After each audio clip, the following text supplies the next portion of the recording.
அஸ்ஸலாமு அலைக்கும் வரஹ்மத்துல்லாஹி வபரகாத்துஹு. Welcome to singaiprincess. நம்ம இன்றைக்கி பார்க்க போகிறது ரொம்பவே ஈஸியான 3 பொருளை வச்சு நம்ம டெசர்ட் செய்ய போகிறோம். அது எப்படி செய்யலாங்கிறத வீடியோக்குள்ளே போய் பார்க்கலாம். அதுக்கு முன்னாடி நீங்கள் என்னோட சேனலை ஃபஸ்ட் டைம் பார்க்குற மாதிரி இருந்தால் மறக்காமல் கீழே சப்ஸ்கிரைப் பட்டன் இருக்குது, அதை அழுத்திடுங்க. பக்கத்தில் நோட்டிஃபிகேஷன் பெல் இருக்கும், அதையும் அழுத்திடுங்க. அப்போ தான் நான் போகிற வீடியோலாம் நீங்கள் மிஸ் பண்ணாமல் பார்க்கலாம்.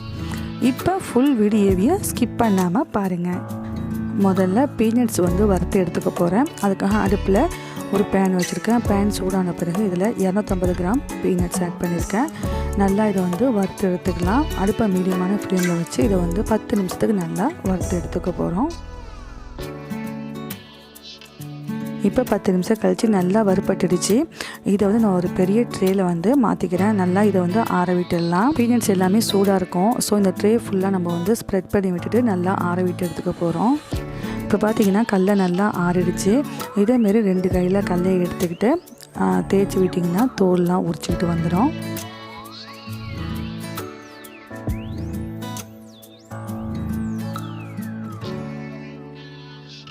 இப்போ எல்லா கலையிலையும் தோல் உரிச்சாச்சு. இப்போ கடலையை தனியாக தோலை தனியாக எடுக்கணும். அதுதான் ரிஸ்க் நம்மளுக்கு. ஸோ சாதாரணமாக இதை ஊதி விட்டாலே எல்லாம் பறந்து போயிடும். அப்படி இருந்தால் வீடு ஃபுல்லாகவும் குப்பையாகவும் அதையும் நம்ம தனியாக நம்ம க்ளீன் பண்ணணும். அப்படி இல்லாமல் இதேமாரி வடவாரி பெரிய பெரிய ஓட்டையாக உள்ள வடவாரி எடுத்துக்கிட்டு இதேமாரி நீங்கள் சளிச்சிக்கிட்டிங்கனாக்கா நம்மளுக்கு ஈஸியாக தோல்லாம் கீழே கொட்டிடுது. நம்மளுக்கு இது தனியாக கடலையும் செப்பரேட்டாக எடுத்துடலாம். இது ரொம்பவே ஈஸியான இதாக இருக்குது. கண்டிப்பாக நீங்களும் இதுமாதிரி ட்ரை பண்ணுங்கள். இப்போ க்ளீனாக எல்லா தோலையுமே நம்ம எடுத்துகிட்டு தனியாக கடலையை எடுத்து வச்சுருக்கோம். இதை இப்போ நல்லா நைஸாக இதை மிக்ஸி ஜாரில் போட்டு அரைச்சிக்கலாம். மிக்ஸி ஜார் நல்லா ட்ரையாக இருக்கிற மாதிரி பார்த்துக்கோங்க.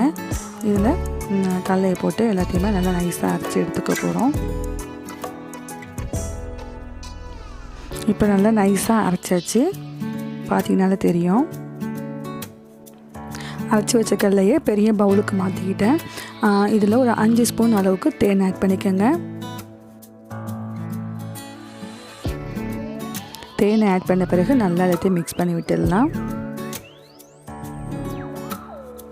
நல்லா கையால் தேன் இந்த கடலை எல்லாம் ஒன்று சேர நல்லா மிக்ஸ் பண்ணி விட்டுடுங்க.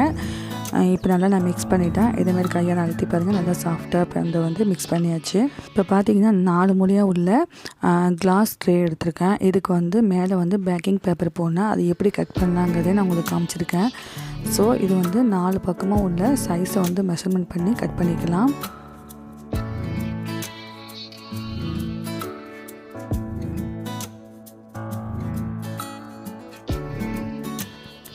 இப்போ 4 பக்கமாக நான் மெஷர் பண்ணும் போது எனக்கு ஒரு பக்கம் பெருசாக இருந்துச்சு. ஸோ அதை மட்டும் இப்போ நான் கட் பண்ணிக்கிறேன். அப்புறமா கார்னரில் 2 பக்கமும் நம்ம எல்லா சைடும் கட் பண்ணிக்கலாம். இப்போ பார்த்திங்கன்னா தெரியும், நம்ம 4 பக்கமும் கட் பண்ணி எடுத்துக்கிட்டோம். இதை நம்ம இந்த பாக்ஸ் உள்ள நம்ம கிளாஸ் பாக்ஸ் உள்ள வைக்க போகிறோம். இப்போ பார்த்திங்கன்னா கரெக்டாக இருக்குது. ஸோ இந்த மாதிரி கட் பண்ணிக்கோங்க. அடுத்ததான் நம்ம ரெடி பண்ணி வச்ச பீனட்ஸை இதில் வச்சு நம்ம கிளாஸ் ஃபுல்லாக நம்ம கையால் நல்லா அழுத்தி விட்டு ஃபுல்லாக ஸ்ப்ரெட் பண்ணிக்கலாம். இப்போ பார்த்திங்கன்னா எல்லா பக்கமும் சரிசமமாக ஸ்ப்ரெட் பண்ணியாச்சு. இது ஒரு பக்கம் இருக்கட்டும். அடுத்ததாக சாக்லேட் மெல்ட் பண்ணிக்கலாம். அதுக்காக அடுப்பில் ஒரு பாத்திரத்தில் தண்ணி வச்சுருக்கேன். அது மேலே பவுல் வச்சுக்கலாம், கிளாஸ் பவுல் வச்சுக்கோங்க. டார்க் சாக்லேட் ஒரு 250 கிராம் எடுத்திருக்கேன். இது நல்லா மெல்ட் ஆகட்டும்.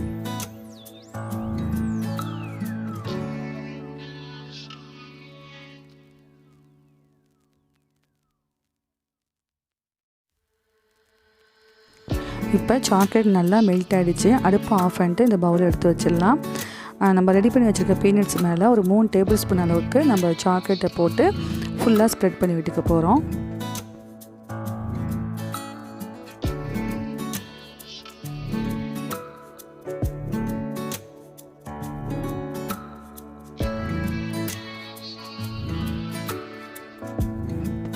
சாக்லேட் ஃபுல்லாக ஸ்ப்ரெட் பண்ணியாச்சு. மேலே பபுள்ஸ் இருக்கும். இதை நல்லா தட்டி விட்டுக்கோங்க. இதை 1 மணி நேரம் ஃப்ரிட்ஜில் வச்சு எடுத்துக்கலாம். இப்போ பாருங்கள், ஃப்ரிட்ஜிலேருந்து நான் 1 மணி நேரம் கழித்து எடுத்துட்டேன். நல்லா சாக்லேட்லாம் செட் ஆகிருக்கு. இப்போ இதை தனியாக எடுத்துடலாம். எடுத்துகிட்டு பேக்கிங் பேப்பர்லாம் எடுத்துகிட்டு இதை இந்த ட்ரேலேயே திருப்பி போட்டுக்க போகிறோம். ஸோ தனியாக எடுத்தாச்சு. உள்ளேயே பேக்கிங் பேப்பரை வச்சுட்டு இதேமாதிரி டர்ன் பண்ணி போட்டுக்கோங்க. அப்புறமா நம்ம ஆல்ரெடி ரெடி பண்ணி வச்ச சாக்லேட் மெல்ட்டிங்கை இன்னொரு 3 டேபிள் ஸ்பூன் போட்டு நல்லா ஃபுல்லாக எல்லாத்தையுமே ஸ்ப்ரெட் பண்ணி விட்டுக்கலாம்.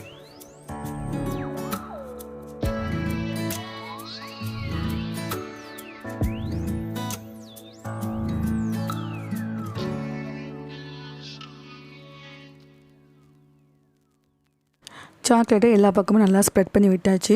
அடுத்ததாக நான் ஒயிட் சாக்லேட் எடுத்து மெல்ட் பண்ணி நான் மேலே டிசைன் பண்ணுறதுக்காக நான் கவர் பண்ணி எடுத்துக்கிட்டேன். இதில் ஒரு ஹோல் போட்டு நான் வந்து 2022 வரதை வெல்கம் பண்ணி நான் டிசைன் பண்ணியிருக்கேன். உங்களுக்கு விருப்பமான டிசைன் நீங்கள் போட்டுக்கலாம். இதையும் வந்து 1 மணி நேரம் ஃப்ரிட்ஜில் வச்சு எடுத்துக்கிட்டாக்கா நம்மளுக்கு சூப்பரான டேஸ்ட்டில் டெசர்ட் ரெடி ஆகிடுச்சு.